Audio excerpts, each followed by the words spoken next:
parts of ourselves that we have repressed from our conscious awareness. And when we repress something from our conscious awareness, we usually encounter it in other ways. So rather than thinking about ourselves in a certain light, we might start obsessively thinking that somebody else is thinking of us that way. And that's kind of the working definition of a projection that we're going to be using today. Now, we project things all the time onto other people. This is just part of being human. But today, what I want to work specifically with is the experience of projecting our insecurities onto other people.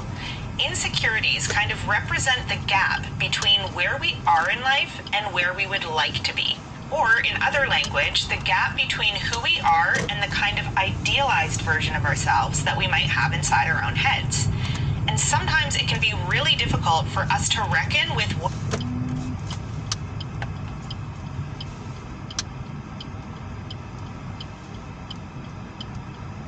inside of that gap. So the ways in which we're disappointing ourselves or letting ourselves down or not living up to what we believe to be our true potential. And when we find that stuff really difficult to accept or to face, what we often do is surround ourselves with people who we believe are making those negative judgments about us, and then start to grow resentful of them for the judgments that we have decided they're making about us. Now, I also want to be clear that a projection ceases to be a projection if someone has given us very objective, explicit, and direct feedback on that thing. And now that's why we believe that they're thinking what they're thinking. So if someone comes up to me and says, "Hey, I think you're ugly and stupid," I'm not projecting onto them if I think that they think I'm ugly and stupid. But if I decide this person thinks I'm ugly and stupid despite them not ever saying that to me, then what I'm doing is projecting. So today we're going to be talking about how to recognize when you're projecting, as well as how to break our projections down to really understand what's going on with them. So we'll just start out with a quick rundown of signs that you might be projecting onto somebody. So pretty much anytime you have a very strong belief that someone thinks a certain thing about you or holds a certain judgment about you that they have not explicitly stated to you, there's projection going on. Another sign you might notice that's a bit more subtle in your own behavior that might indicate you're projecting onto somebody is you notice yourself starting to hide or obscure certain parts of yourself when you're around someone because you're afraid that if they see certain parts of you, they're going to judge those parts. So you might start becoming really avoidant or defensive around certain topics when they come up, even if the other person is not expressing explicit judgment towards you around those topics. And a third sign that we're likely doing some projecting is anytime we start noticing ourselves feeling highly resentful towards someone based on something we are imagining them to be thinking about us, which is, once again, different from having resentment around something someone actually said to us. It's definitely projection if we're angry at them for a thought that we assume them to be having without us having confirmed that they actually have that thought.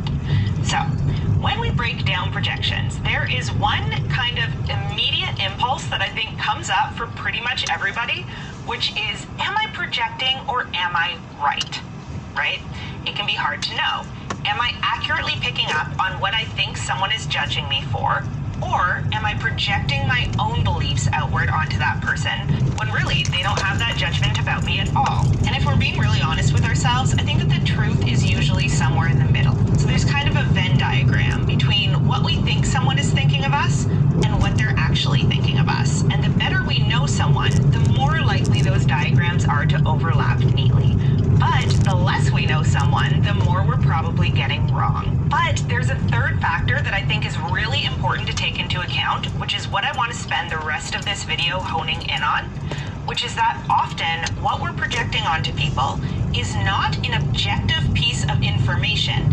It's the meaning that we think they are making out of the information. And that meaning that we believe someone is making out of a piece of information is always coming directly from us. So to illustrate what I mean by that, I will give you a couple of examples. Let's say you have some physical feature that you have decided is unattractive. And maybe you have found a way to justify this by going online and reading all of the studies about what human beings find attractive. And you've decided, nope, I am right. This physical feature is unattractive and everybody's going to think so. Now, I believe that's probably not true. I don't think there are any physical features that every single member of the human race would find unattractive. But let's say that were true. Let's say you were actually right and you do have a certain physical feature that every single person who ever met you is going to find unattractive. The thing you're projecting might not be the feeling of I'm ugly, it might be all of the meaning that you make around that statement.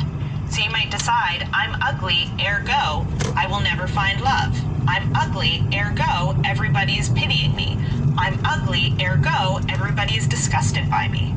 When in reality, even if you were right about the fact that you are the one person on earth who is ugly to everybody, you would not be right about the meaning that other people are making out of that characteristic. There are a lot of people who kind of like people who look a little rough around the edges. They might find a conventionally less attractive appearance to be the thing that makes someone interesting. Maybe you're sitting across from someone on a first date who thinks the fact that you look a little rough around the edges is a great signifier that you're not particularly vain. And maybe vanity is the number one thing they don't want in a partner. People can make all sorts of different meanings out of the same thing.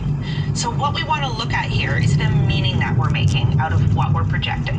And a quick kind of journaling exercise that can help you get to the root of this is just writing down the thing that you believe to be objectively true. So that can be something like, I am underqualified for the job that I'm applying to, or I'm in X amount of debt, or I have X physical characteristic that I think is unattractive, and then complete the sentence with, and that means, ...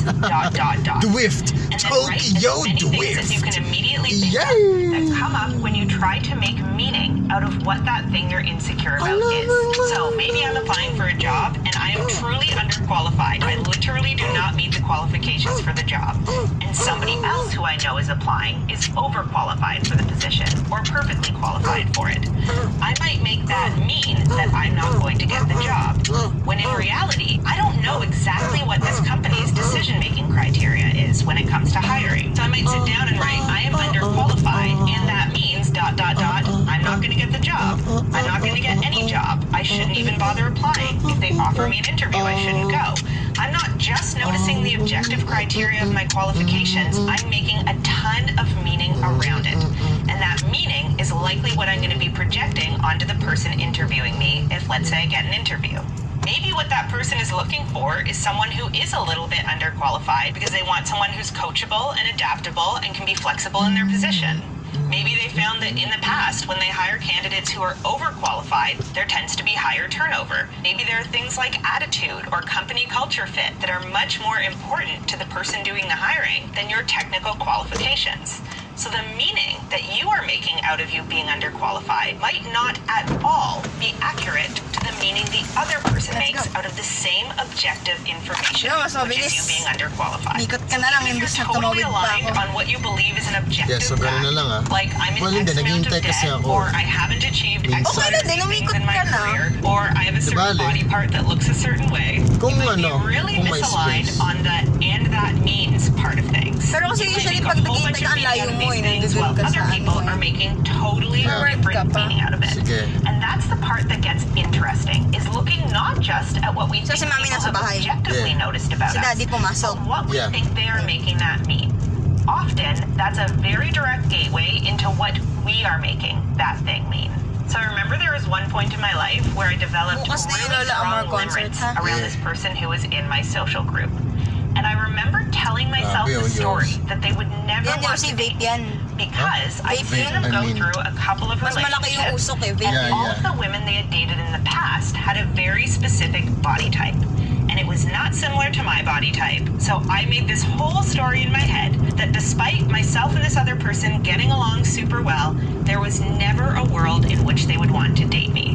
And I had all of these criticisms very alive in my brain of what they were probably thinking about someone who looked more like me. And then I remember going out with them one day and running into someone who it turned out was their ex. And this woman was absolutely gorgeous.